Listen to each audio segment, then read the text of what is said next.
तो जय श्री महाकाल की। आइए, श्रेष्ठ दान किसे कहते हैं? जो सबसे उत्तम श्रेष्ठ हो। तो एक राज्य है सरोठा, उस राज्य का राजा वीरभद्र बड़ा दानी। जो भी उसके द्वार में आता है खाली नहीं जाता है।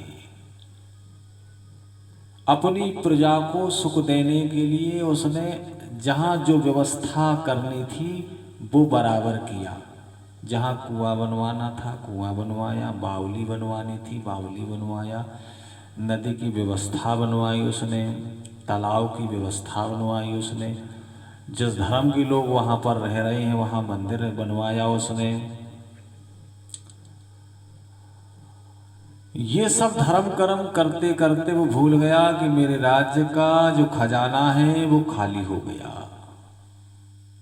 दूसरे देश के राजा को भनक पड़ी कि उस राज्य का खजाना खाली हो गया है। उसने चढ़ाई कर दी और दोनों पति और पत्नी को बंदी बना लिया और उस राज्य का आधिपत्य हासिल कर लिया, दोनों को जेल खाने में।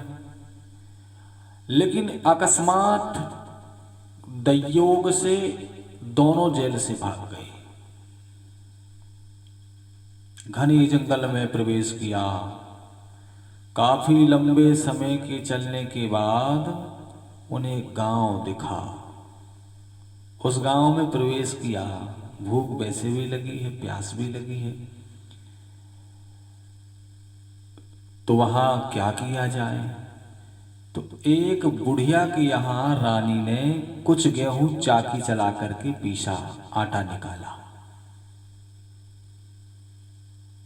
उस गेहूं के पीसने में उसे थोड़ा आटा उस बुढ़िया ने दे दी। रानी ने लकड़ियों को इकट्ठा करी, अग्नि जलाई, 4 चपाती बनाई। भोजन के लिए बैठे ही थे कि एक याचक आ गया। बोले मुझे भी भूख लगी है, मुझे भी रोटी दीजिए। तो एक राजा ने दान कर दिया और एक रानी ने दान कर दिया। अब दोनों एक एक रोटी खा करके पानी पिए और आगे चले। रानी कहती है अपने स्वामी से कि मैंने सुना है कि इस राज्य में जो सेठ रहता है वो सेठ पुण्य खरीदता है, चलो चल के पता करते हैं। पता करते करते सेठ जी के पास पहुंचे।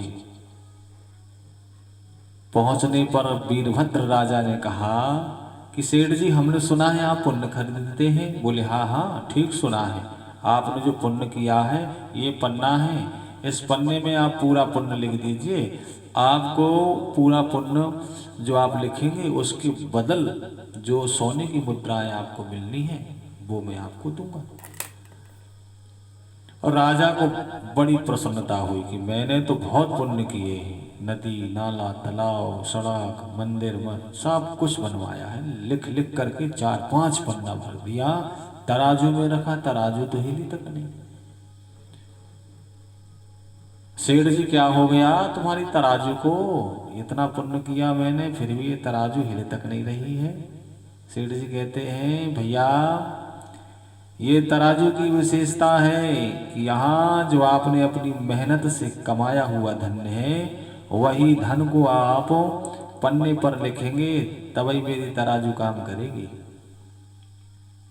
अब राजा सोचने लगा कि हमने तो पैदा से ही राजसी वस्त्र पहने हैं, कोई पुण्य कोई काम तो किया नहीं, कोई मेहनत का हमने, हमारे पिता राजा हम राजा, अब बेचारा क्या करे। तो उसकी पत्नी को याद आ गया कि आते समय हमने एक बुढ़िया के यहाँ गेहूं पीस करके चपाती बनाई थी और 2 रोटी दान किया था। तो एक राजा ने दान किया था, एक रानी ने दान किया था।